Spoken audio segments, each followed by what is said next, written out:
न हनुमत प्रीति लभ्यते चित्तहीन अर्पितार्चन है।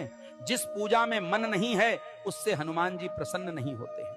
आज सबसे ज्यादा भक्त मेरे इष्ट हनुमान जी के हैं। मैंने अक्सर देखा है कुछ भक्त हनुमान चालीसा पढ़ते हैं मंदिर में बैठकर। हनुमान चालीसा भी इतनी जल्दी जल्दी पढ़ते हैं जैसे कहीं तोरण मारने जाना हो। उसका मन तो हनुमान चालीसा में नहीं लगता है। किसी को जल्दी दुकान खोलना है, किसी को नौकरी पे जाना है, किसी को ऑफिस जाना है, इधर हनुमान चालीसा पढ़ रहा है और मन कहीं और लगा हुआ है। यह है तुम्हारी भक्ति। अरे मूर्खों, 2 मिनट चैन से पूजा नहीं कर सकते तो मंदिर क्यों जाते हो दिखावा करने? हनुमान चालीसा पूरे मन और शांति से पढ़ी जाती है, जल्दबाजी में नहीं। कुछ लोग ही नियम और श्रद्धा से हनुमान जी की पूजा पाठ करते हैं और कुछ दिखावा करते हैं। लेकिन कुछ लोग हैं जो सिर्फ दिखावा करते हैं। 6 दिन तो मांस मदिरा का सेवन करेगा, जब मंगलवार आता है तो उस दिन मांस और शराब को हाथ नहीं लगाएगा और कहते हैं आज मंगलवार है, बाबा का दिन है, आज ना तो खाएंगे और नहीं पिएंगे। आप बताओ क्या यही भक्ति है? कुछ लोग ही नियम और श्रद्धा से हनुमान जी की पूजा पाठ करते हैं। तुम्हें खुद विचार करना होगा कि तुम किस दिशा में जा रहे हैं। हमारे प्यारे भक्तों, ये भक्ति है या छल जाए? इतनी बातें जिसने सुनी वो विचार करेगा और सही मार्ग पर चलेगा। मूर्खों, दिखावे की भक्ति मत करो, सच्चे मन से भगवान की पूजा करो। सीताराम सीताराम। भक्तों, कल कानपुर में आयोजित मेरे सत्संग के दौरान एक भक्त ने मुझसे एक गहन प्रश्न किया।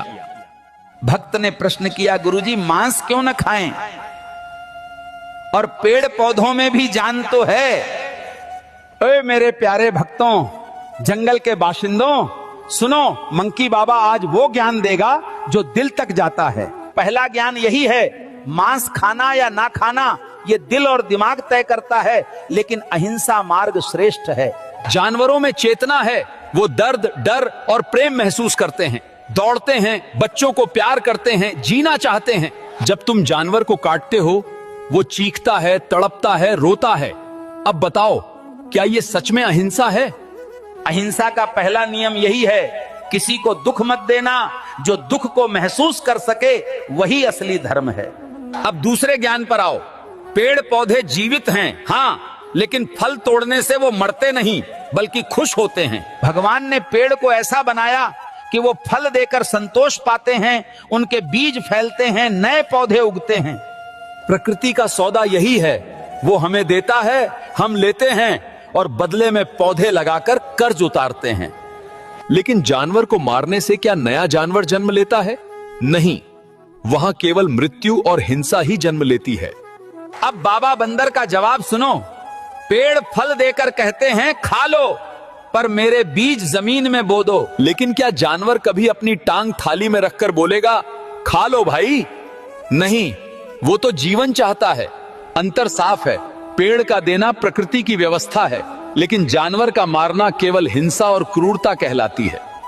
बाबा का चौथा ज्ञान, खाओ पियो मस्त रहो, पर प्रकृति का संतुलन मत बिगाड़ो, यही जीवन का मूल मंत्र है। मांस छोड़ना अहिंसा का मार्ग है, जिससे दुख कम होता है। फल सब्जी खाना प्रकृति का नियम है, संतुलन बनता है।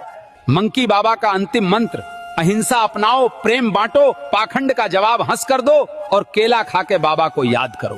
भक्तों, प्रवचन अच्छा लगा हो तो लाइक, कमेंट और सब्सक्राइब जरूर करना और सुपर चैट से दान भी कर सकते हो।